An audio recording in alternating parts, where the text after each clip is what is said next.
नमस्कार, मी विशाल पाटील. लोकशाही मराठीच्या वीकेंड स्पॉटलाईटमध्ये आपल्या सगळ्यांचं स्वागत. दिल्लीमधील जंतर मंतरवरती 21 दिवसांपासून बेमुदत उपोषणाला बसलेले पर्यावरण कार्यकर्ते सोनम वांगचुक यांना शनिवारी पहाटे पोलिसांनी उचलून नेलं आणि त्यांना सफदरजंग रुग्णालयामध्ये उपचारासाठी दाखलही केलं. वांगचुक यांना जबरदस्तीनं उपोषण स्थळावरून उचलून रुग्णालयामध्ये नेण्यासाठी पोलिसांनी बळाचा वापर केल्याचा आरोप आंदोलकांनी केलाय. यावरून संपूर्ण देशभरातून तीव्र प्रतिक्रिया उमटल्यात.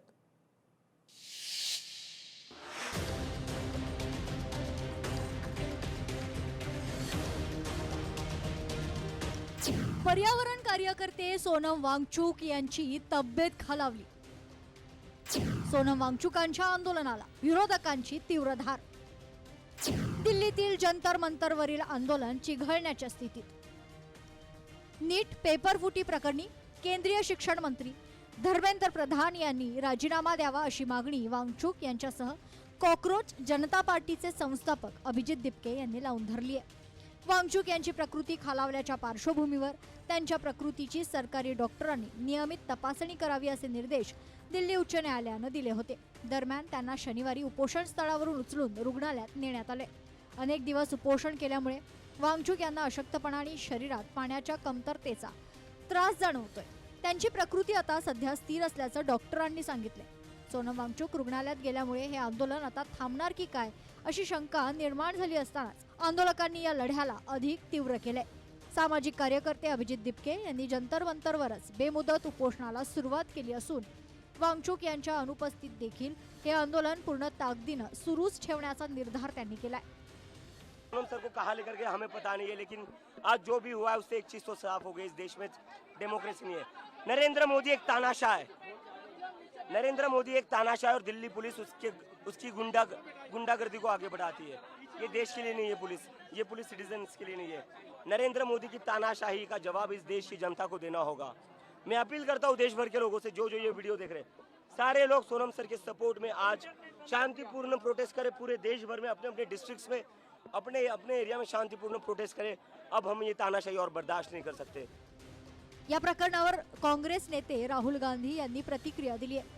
एक्सवर केलेल्या पोस्टमध्ये राहुल गांधी म्हणाले, मोदी सरकारच्या मुख्य तत्वांमध्ये असत्य आणि हिंसा यांचा समावेश आहे. सोनम वांगचुकजी अहिंसक उपोषणावर असताना त्यांना जंतर मंतरवरून हटवणं चुकीचं आहे. पेपर लीक, शिक्षणाचा वाढता खर्च आणि विद्यार्थ्यांच्या आत्महत्या हे भारताच्या भविष्यासाठी गंभीर प्रश्न आहेत. कोणतीही शक्ती भारताच्या विद्यार्थ्यांना आणि आपल्यापैकी जे त्यांच्यावर प्रेम करतात आणि त्यांच्यावर विश्वास ठेवतात त्यांना हे मुद्दे उपस्थित करण्यापासून रोखू शकत नाही. दडपशाहीनं प्रश्न मिटणार नाहीत असं मत राहुल गांधी यांनी व्यक्त केलंय. सोनम वांगचुक यांच्या रुग्णालयातील प्रवेशानंतर दिल्लीतील जंतर मंतरवरील राजकीय आणि सामाजिक वातावरण कमालीचं तापलंय. विरोधकांनी हा मुद्दा अधिक लावून धरला असून आंदोलकांच्या मागण्या पूर्ण होईपर्यंत लढा सुरू ठेवण्याचा इशारा आंदोलकांनी दिलाय. विरोधकांनी या आंदोलनाला सक्रिय पाठिंबा दर्शवलाय. सोनम वांगचुक हे उपोषण करत होते, त्यांना सरकारने उचलल, काय व्हायचं होईल, सलोख्याने प्रश्न सुटतात.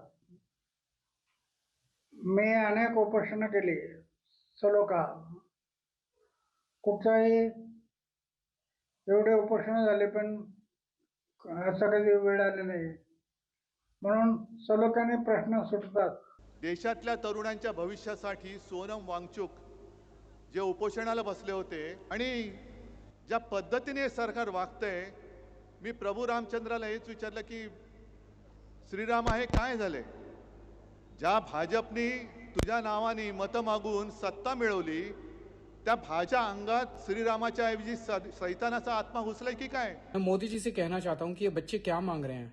ये हमारे देश के बच्चे हैं, इनके साथ इस तरह की बदसलूकी करना सही नहीं है. ये बच्चे यही तो मांग रहे हैं कि हमें अच्छी शिक्षा व्यवस्था चाहिए. ये बच्चे यही तो मांग रहे हैं कि पेपर लीक नहीं होने चाहिए. ये बच्चे यही तो मांग रहे हैं कि अच्छी परीक्षा व्यवस्था होनी चाहिए.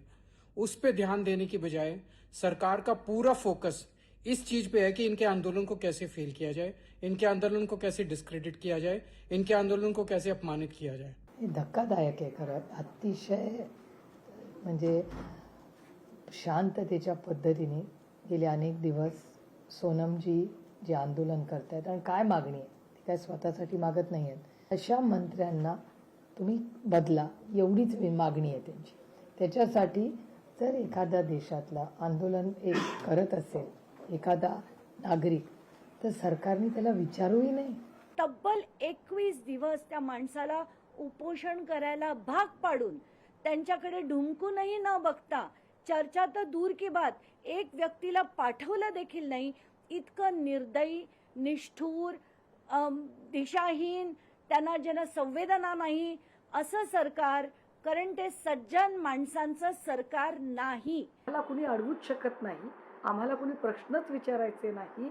आम्ही वाटेल त्या पद्धतीने वागू शकतो आणि कुणी आंदोलक जरी असला तरी त्याचं आंदोलन मोडण्याची कुवत, ताकद आमच्यात आहे. हा सत्तेचा अहंकार, माज दाखवणारी आजची ही कृती आहे. 20 तारखेला होणारं जंतर मंतरवरचं जे देशव्यापी आंदोलन आहे, त्या आंदोलनाला दडपण्यासाठी घाबरलेल्या सरकारने, विशेषतः लोकशाही मूल्यांवर विश्वास नसणाऱ्या भाजपने केलेली ही अत्यंत भ्याड कृती आहे. नीट परीक्षेतील गोंधळामुळे 20 विद्यार्थ्यांच्या आत्महत्या झाल्या. त्यासाठी हे आंदोलन होतं. सरकार यासाठी जबाबदार नाही का? कुणी उत्तरदायित्व घेत नाही. आपण कुठल्या देशात जगतोय असा संताप मनसे नेते अमित ठाकरे यांनी व्यक्त केलाय. दिल्लीतील जंतर मंतर येथे सुरू असलेल्या आंदोलनाला अमित यांनी भेट दिली. वांगचूक यांचं आंदोलन लोकशाहीसाठी खूप घातक आहे. एवढा मोठा माणूस जो वैज्ञानिक आहे, ज्यानं आपल्या विद्यार्थ्यांसाठी, सैन्यासाठी काम केलंय, त्यांच्याशी तुम्ही असं वागता. गेले 20 दिवस जे उपोषण करत होते, धर्मेंद्र प्रधान यांचा राजीनामा हवाच, परंतु एक माणूस उपोषण करतोय, त्यांना येऊन तुम्हाला भेटताही येत नाही, कुठला संवादही करता येत नाही, अशी टीका मनसे नेते अमित ठाकरे यांनी केंद्र सरकारवर केली आहे.